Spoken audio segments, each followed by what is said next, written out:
Hey everyone, welcome back to my channel. I'm Hannah. So you may have seen a few weeks ago I did a bookshelf decluttering video, and then I never went and told you how I reorganized my shelves. So that's what we're going to do today. It's a bookshelf tour. So all of the books that I decluttered in that last video are actually still in my hallway. It's really bad. They need to go off to a charity shop soon. They've been sat there for so long, it's actually tempting me to look through them again and like pick books out of it to re-add to the bookshelf, but I'm like, no. So this is my bookshelf. We're going to start at the top and then work our way down. These shelves, I think we always have to start with discussing the shelves. They're from IKEA. They're not Billy. They're not Kallax. Maybe they are Billy. Can't tell you. Can't remember. They're actually 3 separate bookshelves. And then other than these middle shelves here, every other shelf is like adjustable. So you can customize the height and stuff, which is pretty cool. I've tried to make it a bit random, but it still ended up being pretty symmetrical. So that's not very unique, is it? All right, our first section. These are my like childhood books. So we have the Chronicles of Narnia, my box set of them, and I adore these books, and also they're just like very pretty. My copy of Northern Lights, I don't seem to have Subtle Knife or Amber Spyglass. Don't know where they went. And then my other Philip Pullman books, which is the Sally Lockhart series. I don't know what the name of the series is, but I love those books. And then I have like my Michael Morpurgo books here, and then Anna James, Pages & Co, and Diary of Anne Frank. So this is just like the childhood section. Also childhood section, kind of, Harry Potter. We have all 7 books, which are all of the ones that like I got at the time and read at the time. And then this wine bottle that's a Hufflepuff house situation. But look how faded these are. They're so faded. And my Philosopher's Stone edition is the brown hair, brown beard Dumbledore. This shelf is Dan's books. He has 3 books. One of them is my book. And then also, I don't know why these go together. It just, you know, when just books, they don't have a place, is my Alice in Wonderland and Through the Looking Glass childhood book. And then also this book, which my sister made for our family. And it's just like lots of cute pictures of our family. It's adorable. I love it. So that's up there for some reason. This section is also kind of childhood section, but it's all sex books for kids. Hear me out.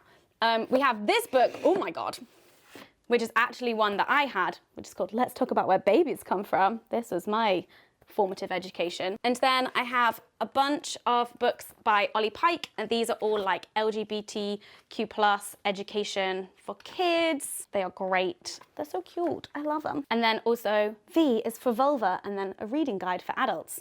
I'm saving all these for, you know, when I have kids. And then this is like a very old book, Your Body. But my aunt sent this to me, and I think she found it in a charity shop or something, but she said, I hope you enjoy reading the primary source of my sex education. Oh wait, she said see back page. What's on the back page? Oh yeah, there's nudity. Can't show YouTube that. And then we move on to the non-fiction. So here is like money, business, organization, productivity books. Read one of them. I don't know, I love the idea of learning about these things, and then I just never get around to it. Ah! And then over here we have my Sarah Knight books, Life-Changing Magic of Not Giving a Fuck. Changed my life. And It's Not Okay to Feel Blue and Other Lies, which I wrote a piece for, Dodie's book, and Melanie's book.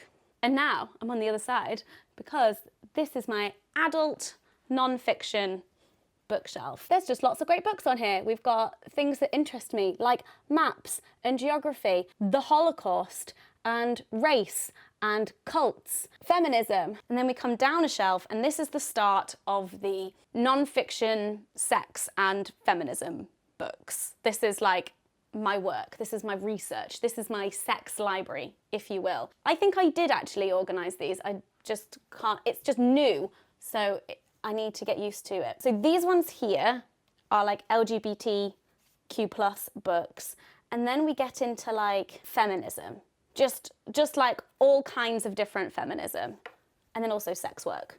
So that's this section. Have read most of these. The sex library continues. Here we have like traditional sex ed. Like these are like science-y, like let's discuss the body and gender and like sexual behavior and like all of those things. So that's all of these ones. This one is about like monogamy. These are like the history ones. This is also a history one. This is more like an artifact than an actual book I'm going to read. And then we get over to here. Here is like the period section and then like the body image section. And then more sex advice. And then we've got like, this is like more random weird little books and then like more sex books. I really need to organise this better. Welcome to the bookshelf tour that's basically like an incomplete bookshelf tour because it actually makes no sense, and this is probably not satisfying to people who love a good bookshelf tour because they're just like, why isn't it organised by author name and date published? Okay, and then this shelf, this is one shelf that I'm really excited about because this is what I talked about in the decluttering video. This is my like to read next shelf. So I always like know what I want to read next and can pick books up. In my home stretch 2019 video, I said I wanted to read 8 more books before the end of the year. So I'm just keeping all of those books here. I've read 4. These are the 4 that I've read. There's another one that's on the go that is in a different room. And then these are the 3 that I have left. So I will put these like back in their place on the bookshelf after I'm done. And then this little pot, this is where I now keep all of my bookmarks.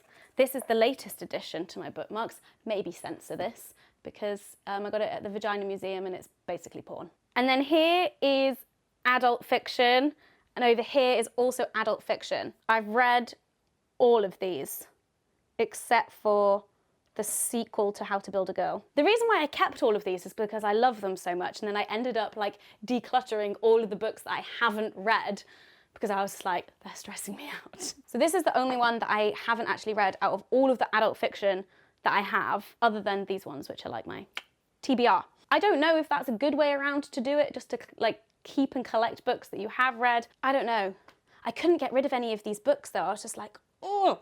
And some of them I would really like to read again because it's been so long since I've read them. Like specifically like Perfume, I would love to read again. The Raw Shark texts, I would love to read again. But I'm not a rereader per se.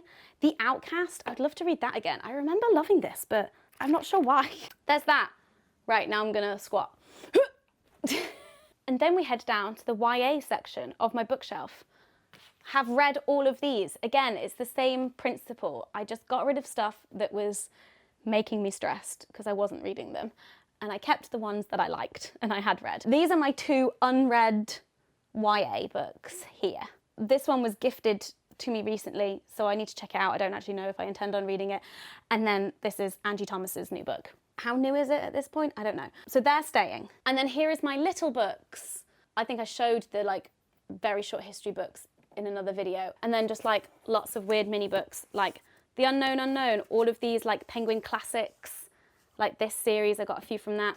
Ways of Seeing, John Berger, this was basically like a university nerding out book. Greta Thunberg and Chimamanda Ngozi Adichie, George Orwell.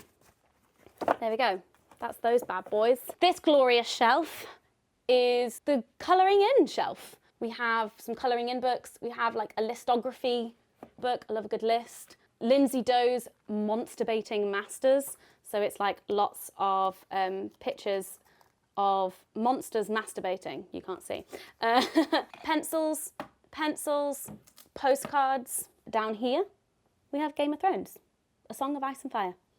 And that's all we need to say about that. Over here, we have The Lord of the Rings and The Hobbit, and then some other like big, heavy books that wouldn't fit on other shelves. And then finally, last but not least, but actually least, is weird gift bags for presents for people. A Mother's Day card that is years old and never written in, and a bunch of old notebooks. This is the throwaway shelf. So we ended on a high. Shot, just so you know, whatever that is. It's our electric meter. Oh, and there's some crickets behind it. Come on. A cricket break. There you go. Go, go, go. So there you have it. That's my bookshelf. Sorry it's not more organised than you probably thought it was going to be, considering that I am generally an organised person. If you have any advice or tips for me, let me know. Thank you so much for watching. Please do give this video a like if you enjoyed it, and let me know in the comments how you organise your bookshelf. I'm very keen to hear some of your suggestions. Don't forget to subscribe and hit that notification bell, because I make new videos every week, and I'll see you in the next one. Bye! I'm gonna go cricket hunting now.